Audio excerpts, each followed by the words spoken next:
Hello, this is Nina Lewis, founder of Nina Online and creator of Write to Get Clients, a digital program that teaches online business owners how to write copy without sounding salesy or pushy. And today I want to talk about copywriting. What is copywriting? In a nutshell, copywriting is writing to sell. When you write to sell, it's about creating a connection. And I want to put in a little disclaimer here because before, when I first started writing copy, I used to advertise myself as a copywriter, and a lot of people would get confused and think I was a copywriter that, stopped copyright infringement on books and articles. No, it's not that kind of copywriter. A copywriter is a marketing communications writer, a business marketing writer, or business communication writer. It's same as copywriter. But the main goal of copywriting is writing to sell. You want to use words that create connection and rapport and build a relationship with your target audience so they can get to know, like, and trust you. However, if you remember anything that I teach you today about copywriting, I want to teach you these three things, okay? You must remember these three things if you don't remember anything else. 1, people always buy based on emotions. 2, use the same words that people are already using and throw it right back at them. 3, write in a conversational tone. Okay, so let me go into number 1. People always buy based on emotions. So when we're selling whatever we're selling, people are going to put an emotional attachment to what you are selling. For example, let's talk about a car. Let's talk about 2 cars. There's a Hyundai and then there's an Aston Martin. A Hyundai is a $5,000 car, and an Aston Martin is a $200,000 car. So here's the thing. They both have 4 wheels, they both have 2 or 4 seats, and they both have driving steering wheels, and they both get you to where you need to go, wherever you need to go. So there's an Aston Martin, and then there's a Hyundai. A Hyundai, you're probably thinking about the safety, the reliability, the gas mileage. Can it get you back and forth to work, right?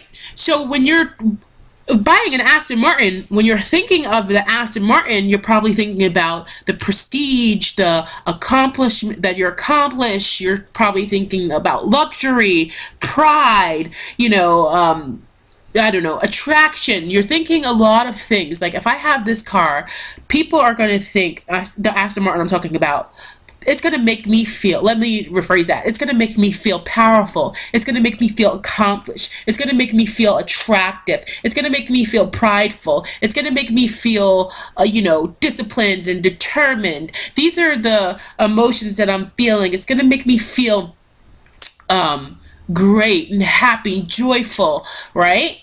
The Aston Martin will bring out those kind of emotions. A Hyundai, not so much. A Hyundai probably would be like, well, this car, it's good, it's safe, it's reliable, it's affordable, right? It's gonna get me to where I need to go. So why would someone buy a Hyundai over an Aston Martin, or an Aston Martin over a Hyundai? Right? So when we market to people's emotions. And I want to tell you another story, a personal story that I can relate to, is because what happened was, I've always struggled with my weight. I'm down 20 pounds and I have 20 more to go, so it's always been a struggle for me, but I think this is the last time. But when I first started on my weight loss journey a few years ago, I was feeling discouraged, I was feeling disappointed, I was feeling frustrated. I was just sick and tired of being obese and overweight and not being able to have energy and not wanting to wear the clothes that I wanted. So I would see my friends, they would exercise, they would look great, they would, they were skinny minis, and I was still here struggling to, really find my perfect sweet spot for my weight.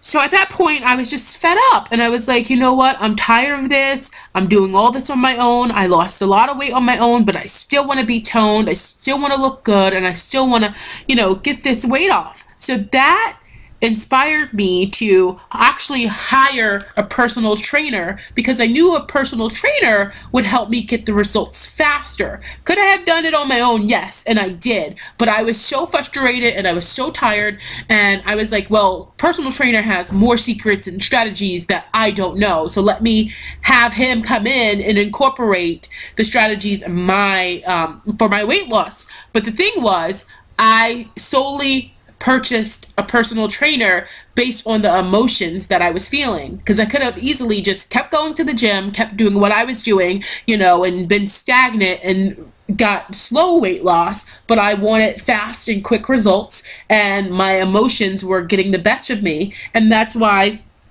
I hired a personal trainer. Okay, so 2, what do I mean by use the same words people are already using? What I mean by use the same words people are already using is that people are going to tell you how they feel. Listen to my weight loss story. You heard me say frustrated, disappointed, sick and tired. You heard me use those words. I wanted to be able to fit into my outfits again.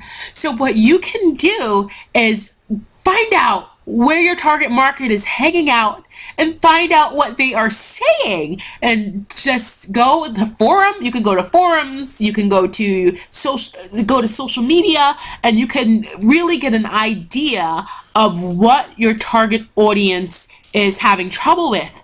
Once you find out what they're having trouble with, it's going to be very, very easy to communicate with them, because you're going to be using the same exact words they're using to express their frustration. How cool is that? It's really not rocket science. So people think that copywriters are the greatest thing since sliced bread and all that, and yes, there are some magical and great copywriters, but the great copywriters, what they do is they go research, and then they use the same words that their target market is using and puts it in their copy.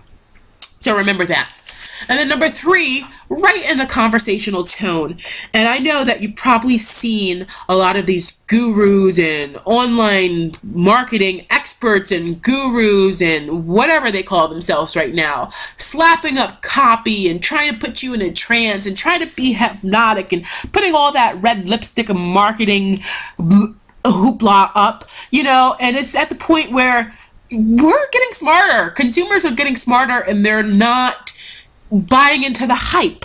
And I know you don't want to sound salesy, slimy, pushy, you know. So when you're writing copy, you always want to write in a conversational tone.